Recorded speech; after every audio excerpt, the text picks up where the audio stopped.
नमस्कार, एक बार फिर से मैं आप सभी के सामने उपस्थित हूँ बेहद महत्वपूर्ण टॉपिक के साथ। और आप सभी जानते होंगे अटल पेंशन के बारे में।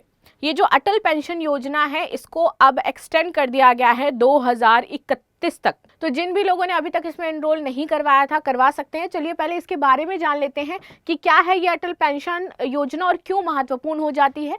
इसी के साथ संस्कृति IAS रिपब्लिक डे ऑफर लेकर के आया है, जिसमें आपको 20% का ऑफलाइन क्लासरूम में डिस्काउंट दिया जा रहा है और ऑनलाइन लाइव कोर्सेज पर आपको 85% का डिस्काउंट दिया जा रहा है। तो सरकार ने 2031 तक बढ़ाई है अटल पेंशन योजना का जो दायरा है उसको बढ़ा दिया गया है। और कैसे अब हम इसका लाभ उठा सकते हैं इसके बारे में बात करेंगे। जानते हैं पहले अटल पेंशन योजना। तो देखो, अटल पेंशन योजना है ये भारत सरकार की एक महत्वपूर्ण सामाजिक सुरक्षा योजना थी, जिसमें आप पहले इन्वेस्ट करो, बाद में आपको हर महीने कुछ रुपए, जैसे सरकारी जॉब में आपको हर महीने पेंशन मिलती है ना, तो वैसे ही इसमें आपको मिलती रहेगी। चलिए, इसे शुरू किया गया था मई 2015 में। ठीक है, इसका मुख्य उद्देश्य ये था कि असंगठित क्षेत्र के जो वर्कर्स हैं, काम करने वाले हैं, प्राइवेट वर्कर्स हैं, उनको यहाँ पर वृद्धावस्था में आर्थिक सुरक्षा दी जाए। क्योंकि कई बार क्या होता है कि जब व्यक्ति वृद्ध हो जाता है तो उसके बच्चे भी उसको छोड़ करके चले जाते हैं, उनका भरण पोषण नहीं कर पाते हैं, राइट। तो इसलिए उनको आर्थिक सुरक्षा रहे, जैसे कि जो दिहाड़ी मजदूर हैं, छोटे दुकानदार हैं, ड्राइवर और रेहड़ी पटरी वाले आदि हैं। ये योजना PFRDA यानी कि pension fund regulatory and development authority द्वारा संचालित होती है और सरकार द्वारा गारंटीकृत न्यूनतम पेंशन इसमें आपको दी जाती है। अब देखो, इस योजना में आप कब शामिल हो सकते हो? तो इस योजना में आप 18 वर्ष की उम्र से शामिल हो सकते हो और 40 वर्ष तक आप इसको कंटिन्यू रख सकते हो। पेंशन शुरू होने की उम्र 60 वर्ष की आयु होगी। जब आप पूरे हो जाओगे 60 वर्ष के, तब आपको इसमें पेंशन के तौर पर कुछ रुपया हर महीने मिलने लगेगा। ठीक है, जो आपने 18 से 40 वर्ष की उम्र तक जोड़ा होगा। नाउ गारंटीड मासिक पेंशन, तो 60 वर्ष के बाद हर महीने 1000 से 5000 तक की न्यूनतम पेंशन मिलेगी और आप चुन सकते हैं कि 1000 चाहिए, 2000 चाहिए, 3000, 4000 या 5000 आपको चाहिए, वैसे आपको ये मिलता रहेगा पेंशन के तौर पर। योगदान कंट्रीब्यूशन आपको कितना करना होगा? तो अपनी उम्र और चुनी हुई पेंशन राशि के आधार पर आप मासिक, तिमाही, छमाही जमा कर सकते हो। योगदान आपको बैंक अकाउंट से ऑटो डेबिट होता रहेगा। सरकारी सहायता, तो पहले कुछ वर्षों में सरकार 1000 या आपके योगदान का 50% जो कम होगा वो कंट्रीब्यूशन देती है।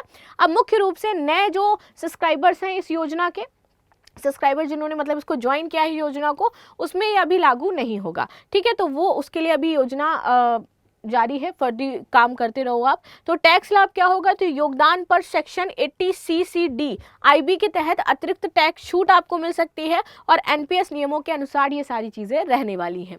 पेंशन विकल्प और योगदान, तो अगर आप 18 साल की उम्र में जुड़ते हैं और 5000 मासिक पेंशन चुनते हैं तो मासिक योगदान लगभग आपको यहाँ पर 210 से 300 रुपये करना होगा। मतलब 210 से 300 रुपये आपके हर महीने अकाउंट से कटेगा। ठीक है, अगर आप 30-35 साल के हैं और आप चाहते हैं कि 5000 हर महीने मिले, तो उस दौरान आपके अकाउंट से 500 से 1400 रुपये हर महीने कटेगा। अगर आप 40 साल की उम्र में जुड़ते हैं और 5000 पेंशन हर महीने चाहते हैं तो आपको उस समय अपने अकाउंट से 1454 रुपये कटवाने होंगे। ठीक है, आगे आते हैं। लाभार्थी कौन हो सकता है? तो भारतीय नागरिक या NRI जो है वो शामिल है। 18 से 40 वर्ष की आयु के बचत बैंक खाता होना चाहिए, आयकर दाता होना चाहिए और पहले से NPS में नहीं होना चाहिए। अगर सब्सक्राइबर की मृत्यु हो जाती, मान लीजिए कि वो व्यक्ति जो पैसा जमा कर रहा था, ठीक है, उसकी डेथ हो गई बीच में ही, तो वो पैसा किसे मिलेगा? तो जमा पूरा पैसा ब्याज पति पत्नी या नॉमिनी को मिल सकता है। अगर 60 साल के बाद मृत्यु होती है तो यहाँ पर पति पत्नी को वही पेंशन जीवन भर मिलती रहेगी। दोनों में से अगर किसी एक की डेथ हुई है तो ठीक है, तो वो पेंशन दूसरे व्यक्ति, मान लीजिए पति की डेथ हुई है तो पत्नी को मिलेगी, पत्नी ने शुरू किया था खाता तो पति को मिलती रहेगी। पति पत्नी योजना जारी रख सकते हैं और पेंशन अपनी ले सकते हैं। योजना की वर्तमान स्थिति ये है कि 19 जनवरी 2026 तक लगभग 8.66 करोड़ से ज़्यादा लोग इसमें शामिल हुए और योजना वित्त वर्ष 2030-31 तक जारी रहेगी और इसका प्रचार जागरूकता की जा रही है ताकि ज़्यादा से ज़्यादा लोग इसको ज्वाइन कर सकें। कैसे जुड़ सकते हो आप इसमें? तो नज़दीकी बैंक जैसे SBI, PNB, पोस्ट ऑफिस में जाओ, आप ऑनलाइन आप npstrust.org .in या फिर ENPS NSP यहाँ पर जाकर के रजिस्ट्रेशन करो, आधार और बैंक अकाउंट से लिंक करो और ऑटो डेबिट आप सेटअप कर दो।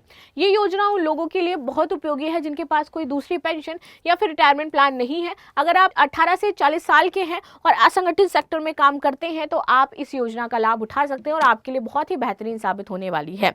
So this is the Atal pension योजना जिसको हमने डिस्कस किया। मिलते हैं नेक्स्ट क्लास में, तब तक के लिए धन्यवाद। लाइक शेयर सब्सक्राइब करना बिल्कुल भी ना भूलें and thank you so much.